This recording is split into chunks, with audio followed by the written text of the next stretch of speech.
अस्सलामुअलैकुम, doctor Abeera Ali gynaecologist here. आज की वीडियो में आपको आईयूआई यानी इंट्रा यूट्राइन इंसेमिनेशन का प्रोसीजर लाइव परफॉर्म करते हुए दिखाया जाएगा।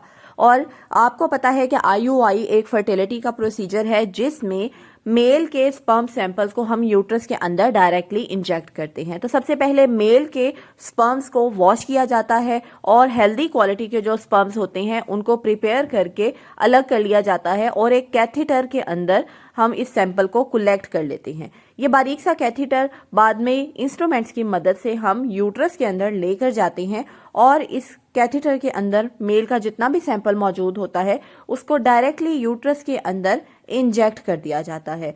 15 से 20 मिनट का ये प्रोसीजर है, पेनलेस प्रोसीजर है, एनेस्थीसिया की कोई ज़रूरत नहीं होती और बहुत ही सेफ प्रोसीजर है। तो अगर आप भी इनफर्टिलिटी का शिकार हैं तो अपनी गायनाकोलॉजिस्ट से आईयूआई के बारे में इंफॉर्मेशन लाजमी लें।